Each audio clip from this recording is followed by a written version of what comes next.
Hey guys, it's Boom Bath Time with Brian Kelleher here. We're gonna talk betting.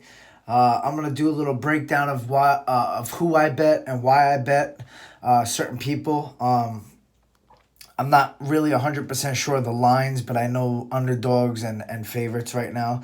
Um, if you're looking to parlay somebody, because sometimes I do parlays for less money, you win more money. Sometimes I do straight bets of more confident bets, and you win a little bit less. You got to risk a little bit more, but I'm gonna parlay Kelvin Gastelum, who's a decent favorite, I believe -200, and Caitlin Chukagian, who is like a -160 or 180 or something like that.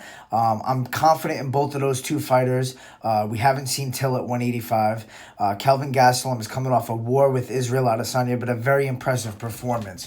And he's just more well rounded. He's better everywhere than Till. The only thing I give Till is maybe a slight one punch power advantage, but I give Gastelum the boxing advantage, the wrestling advantage, the jiu-jitsu advantage.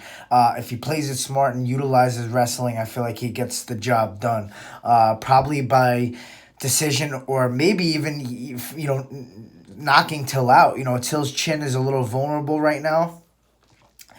Kelvin hits hard too. He's short and stocky, but he gets inside. He's kind of like Mike Tyson style with the punches. So I got Gastelum and then Chukagian, highly likely to win a decision. Maya missed weight this morning, so she's she already has that against her, this is the second time she's missed weight, which is not a good look.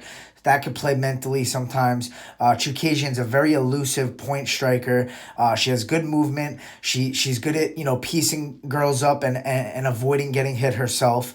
And I could see a safe decision win by her in this fight as well. So parlay Kelvin Gastelum, Caitlin Chukagian. There is also value on Corey Anderson, although he's taking on a hot prospect like Johnny Walker. Walker can very well knock him out, throw something crazy, something flashy out there and hurt Corey Anderson. But Anderson's fought the way better competition.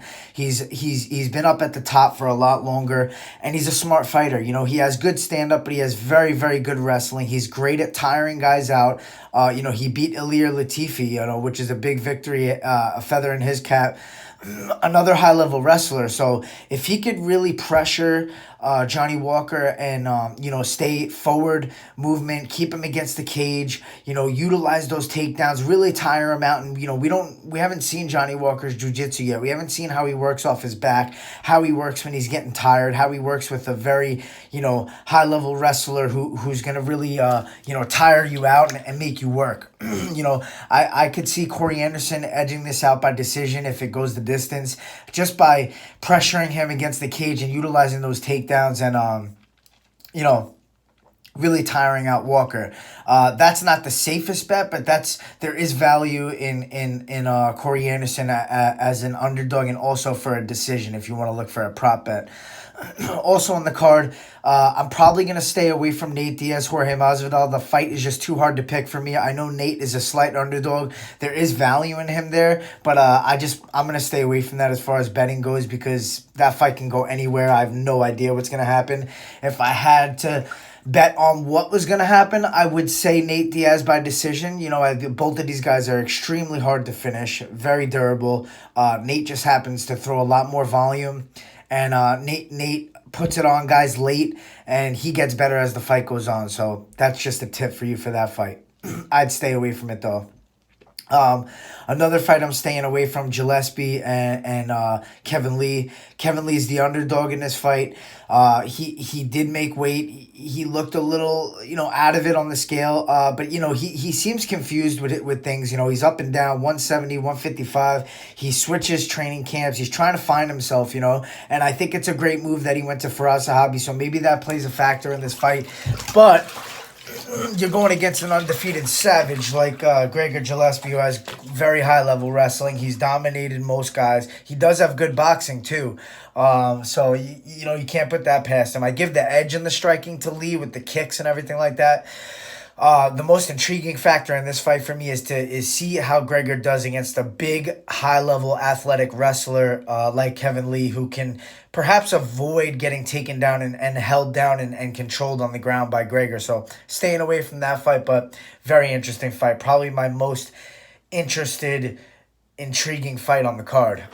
um, let's see. Anybody? Oh, on the undercard, we got Julio Arce versus Hakeem Dawodu. I parlayed somebody from Bellator with Dawodu. I think Dawodu is going to get the job done. He might even get that TKO finish. He's just a bigger, stronger, more powerful guy than Julio. Julio's a great fighter. He's well rounded. He has good boxing, but he's come up from bantamweight. He's small for the weight class, and I just feel like if he gets into this, this kind of kickboxing exchange with Dawodu, he's gonna be at the wrong end of the stick is what I'm thinking. I think Dawodu's gonna be able to keep that forward pressure.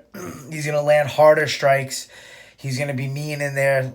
Hence the nickname, and I think he'll get the job done either TKO or probably if not decision, just based off of landing the more significant blows. So you can look at that fight if you want. I think Hakeem is the favorite though, so there's not much value. It's a little risky because Julio is a good fighter and he's durable and he throws a little bit more volume, I'd say. So I'd stay away from that one, but I'm hoping Hakeem comes out with the win just because I parlayed those two. Paul Daly already won, and this would seal the deal for me. So that's boom picks, boom bets, boom bath time for you. Thanks for tuning in. We'll do this more often. Usually I break down the fights, but we'll do a little, breakdowns of the bets. Boom.